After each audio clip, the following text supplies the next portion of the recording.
드디어 터질 사건이 터지고 있습니다. 러시아군이 명령을 어기고 대규모 반란 소동과 항명 사태가 발생하면서 쿠데타 조짐이 감지되고 있습니다. 모스크바를 향한 해군이 이루어질 수 있을 것이며, 이 사태는 100년 전 있었던 적백 내전에 준하는 러시아 내전 상황이 일어날 수 있고, 성공적으로 쿠데타가 일어날 가능성과 새로운 국제사회의 질서가 만들어지게 될지 주목되고 있습니다. 또 전략 개입이 영국 데일리 메일에서는 지난 1일 기사를 통해 푸틴이 쿠데타로 무너지면 누가 푸틴을 대신할 수 있을까? 라는 제목의 분석 기사를 실었습니다. 현재 영국의 정보기관과 언론에서는 현재 푸틴 대통령은 핵개혁과 전쟁 범죄로 인해서 자신이 속한 정당으로부터 축출될 수 있고, 푸틴이 제거되면 새로운 인물이 러시아를 들어갈 것이라고 분석했습니다. 그 후보로는 가장 유력한 인물로 세르게이 쇼이구 국방부 장관과 러시아판 네프디아의 국장인 니콜라이 파트루쇼크, 그리고 발레리 게러시모프 육군 사령관, 드미트리 메드베데프 전 대통령 등이 거론됩니다. 모두 푸틴에 충성하는 입장이지만 이들 대부분 서방의 금융 제재를 받고 있는 상황으로 가족들의 금융계좌까지 전부 동결돼 버린 상황입니다. 이렇게 되면 자연스럽게 푸틴을 향한 칼날이 향할 수밖에 없을 것이라는 관측이 나오고 있습니다. 때문에 푸틴은 다량의 달러를 금으로 바꿔놓은 상황이지만, 현재 서방이 금융제재와 자칫 국제재판을 통해 전범으로 낙인 찍힐 수 있을 것이라는 두려움으로 러시아 쿠데타로 이어지기에 매우 알맞는 상황이 만들어지고 있다는 충격 분석이 나옵니다. 이러한 쿠데타를 일으킬 수 있는 배경으로는 현재 러시아의 우크라이나 침공에 대한 국민들의 여론이 극도로 좋지 못하다는 것입니다. 애플페이로 결제를 하고 삼성 휴대폰을 쓰고 넷플릭스, 유튜브를 즐기던 러시아 시민들이 하루아침에 거대한 북한이 돼버린 마당에 그 어떤 러시아 시민들도 우크라이나 침공을 좋아할 리가 만무한 상황입니다. 때문에 현재 러시아 쿠데타가 물밑에서 어느 정도 이루어지고 있다는 분석은 큰 충격을 주고 있습니다. 영국 데일리 메일은 솔즈질레이팅 캐리 교수의 말을 인용하여 현재 러시아 쿠데타는 군부 세력보다는 정치 엘리트에게서 신규 정권이 창출될 수 있을 것이라는 분석을 내놓았습니다. 러시아의 역사를 살펴보면 군대가 정권 교체에 관여한 적은 없었다고 언급합니다. 그뿐 아니라 현재 러시아의 군부 시스템은 정치 엘리트에 의해 엄격한 통제하에 있다고 밝혔습니다.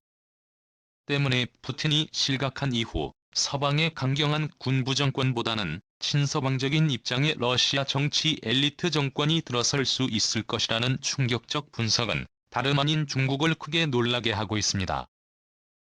상황이 어떻게 돌아가는지 살펴봅니다.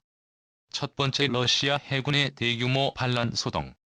영국 더 선지에 의하면 우크라이나 남부의 항구 도시 오데사의 폭격명령을 받은 러시아 함대가 폭격명령을 거부하는 항명 소동이 벌어지고 있다는 보도를 내보내고 있습니다.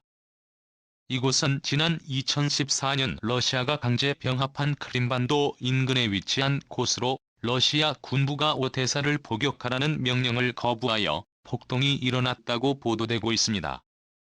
러시아의 반푸틴 인사인 리아 포노마리오프에 따르면 크림에 배치된 러시아 810여 단 군함 내에서 실제 폭동이 발생했다고 그의 SNS 계정을 통해 밝혔습니다. 뿐만 아니라 영국 더 선지에서는 러시아 군대가 우크라이나의 형제들과 싸우고 싶지 않기 때문에 지기를 떠나고 있다고 밝히고 있으며, 연료가 가득 찬 러시아 T-72 탱크를 우크라이나 경내에 두고 떠나는 사태까지 빚어지고 있고, 러시아군의 사기가 완전 바닥에 떨어진 상황이라고 전하고 있습니다. 뿐 아니라 뉴욕타임즈는 미국 방부 관계자의 말을 인용하여 현재 러시아 군 상당수가 우크라이나 경내에 진입하기 전에 일부러 연료통의 기름을 비워 행군을 멈춘다거나 집단으로 투항을 하거나 우크라이나 병사들과 같은 언어로 서로 얘기를 주고받는다던가 사태가 빚어지고 있으며, 민간인이 있다는 이유로 포격 명령에 합류를 하는 사태까지 벌어지고 있는 상황이라고 전하고 있습니다. 자칫 우크라이나로 향하던 러시아군이 푸틴을 축출하기 위한 쿠데타 세력으로 바뀌게 될 수 있을 것이라는 충격적인 분석이 나옵니다. 번째, 제2의 적백내전 1918년-1922년 정확히 100년 전에 비슷한 일이 있었습니다. 소비에트 혁명이 일어나 공산주의 사상에 물들어버린 러시아 적군과 러시아 제국과 미국, 영국 등 서방의 지원을 받는 백군 간의 오랜 전쟁이 러시아 전역뿐 아니라 시베리아까지 있었습니다. 미국 심지어는 일본군까지 시베리아 개입 사건을 일으켜서 일본은 러시아 백군과 슬로바키아 군을 지원하기 위해서 지금의 블라디보스토크 연해주 일대에서 전투를 벌인 사건이 있었습니다. 마치 지금의 상황과 크게 유사합니다. 결과적으로는 서방 측과 백군의 패전으로 이어져 버렸고 결국 제정 러시아는 완벽히 붕괴되어 거의 100년이 조금 안 되는 세월 동안 빨간 러시아 즉 공산주의가 지배하는 러시아로 전락해버린 사태가 있었습니다. 현재의 우크라이나 사태의 상황이 이것과 비슷하게 흘러가고 있습니다. 때문에 제2의 적백내전이 발생하는 게 아니냐는 분석까지 나옵니다. 만약 푸틴에 대항하고 나서는 친서방 쿠데타 세력이 있다면 미국 등 서방국의 지원을 강하게 받아서 푸틴의 세력과 대적할 것으로 관측됩니다. 사실상 이 적백내전의 삼원인 것입니다. 세 번째, 러시아의 나토 가입. 미국의 유력 정치 전문 매체 더힐에서는 로렌스 코틀리코프 미국 보스턴대 경제학 교수가 지난 1월 24일 러시아를 나토에 가입시켜라라는 주제의 기고문을 올려서 큰 화제를 끌어모았습니다. 로렌스 교수는 러시아를 나토로 끌어들여 우크라이나 사태를 막고 서유럽과 러시아 간의 불필요한 갈등을 방지하자는 것입니다. 하지만 우크라이나 침공 사태로 인해서 이러한 러시아의 나토 가입 문제는 사실상 불가능해졌습니다.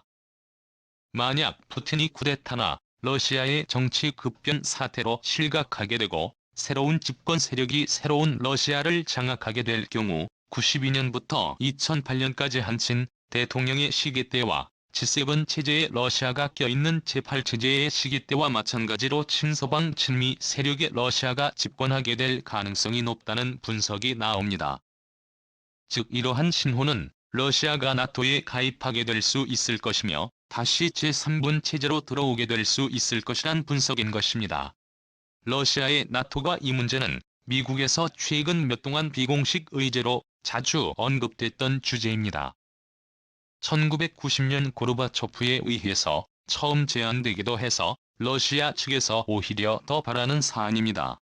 그런데 이러한 논의가 다시 미국 측에서 나오는 것입니다.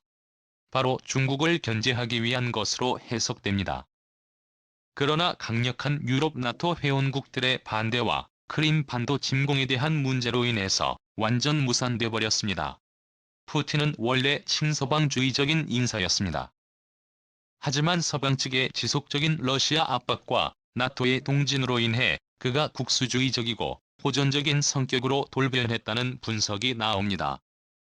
만년 서방이 푸틴을 잘 구슬려 러시아를 친서방으로 만들었다면 지금과 같은 사태는 오지 않았을 것이란 분석이 나옵니다.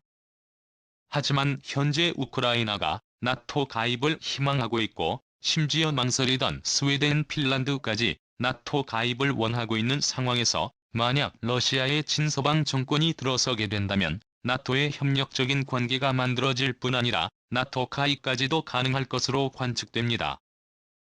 타는 러시아가 나토에 가입하기 위해서는 핵무기의 대폭적인 축소 혹은 비핵화 그리고 사실상 국영 기업이 장악해버린 러시아의 가스 시장의 개방 등이 이루어지지 않고서는 기존의 나토 회원국들의 신뢰를 얻기 어려울 것으로 관측됩니다. 공교롭게도 최근 우크라이나 침공 사태는 단글로벌리즘을 지향하는 푸틴에 대적할 새로운 정치 집단이 들어서기에 알맞는 환경과 시기가 도래했다는 분석이 나옵니다. 네 번째, 대중국 포위망 완성. 과거 트럼프는 대중국 포위망의 완성을 위해 푸틴에게 러시아가 나토에 가입할 것을 제의하였으나 우크라이나, 핀란드 등 인접한 뒤 나토국들과 기존 유럽의 회원국들의 반발로 무산된 상황입니다. 만약 정말 러시아의 푸틴이 실각하고 친서방 정권이 러시아에 들어서게 된다면 중국을 제외한 모든 나라가 대중국 포위망을 결성하게 될 것으로 관측됩니다. 푸틴은 반글로벌리즘을 지향하는 정치인입니다. 전 세계를 미국 중심의 하나의 정치적 아젠다로 통합을 하자는 것을 극렬하게 거부하는 성향이 강합니다. 하지만 이번 우크라이나 침공 사태를 계기로 러시아를 제외한 유럽이 통합을 하고 있고, 유럽의 중립적 입장을 취하던 스위스, 핀란드, 스웨덴 역시 중립 노선을 버리고 친서방 정책에, 더 나아가서 심지어는 나토에 가입을 시도 중입니다. 여기에 동아시아국과 뉴질랜드, 호주까지 러시아를 규탄하는 입장으로 바뀌면서 전 세계가 러시아와 중국을 제외하고 연합을 하고 있는 상황입니다. 러시아에서 우크라이나 사태를 계기로 쿠데타 혹은 정치 세력의 변화로 인해 친서방 집단이 집권을 하게 된다면 반한나라 중국을 향한 포위망이 형성될 수밖에 없는 상황이 만들어지고 있습니다. 때문에 현재 중국은 우크라이나 사태를 매우 엄중하게 바라보고 있으며, 만약 러시아가 패배하고 러시아의 친서방화가 진행된다면 중국에겐 큰 위협이 되는 원입니다.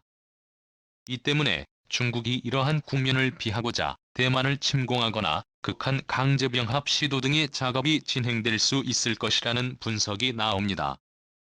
북한은 핵폭탄을 보유하고 있어 쉽지 않고, 대한민국과 일본은 미국과 상호방위 조약이 체결돼 있는 상태여서 중국이 쉽게 건드릴 수 없는 상황입니다. 하지만 대만은 1979년 미국 대만 간 상호방위 조약이 일방적으로 파기된 상황으로 대만을 보호할 만한 협정 자체가 없는 상황입니다. 때문에 러시아가 우크라이나를 침공했듯이 중국은 대만을 침공할 가능성이 높을 것이라는 관측이 나옵니다. 다섯 번째, 새로운 세계 정세 질서의 개막. 중국은 조만간 미국의 GDP를 뛰어넘을 것으로 관측되고 있습니다.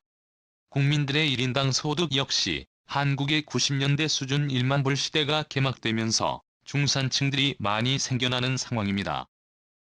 뿐만 아니라 과학기술 분야 역시 미국을 뛰어넘을 수 있을 것이라는 관측이 나오면서 미국의 적은 러시아가 아니라 중국을 견제해야 하는 상황입니다.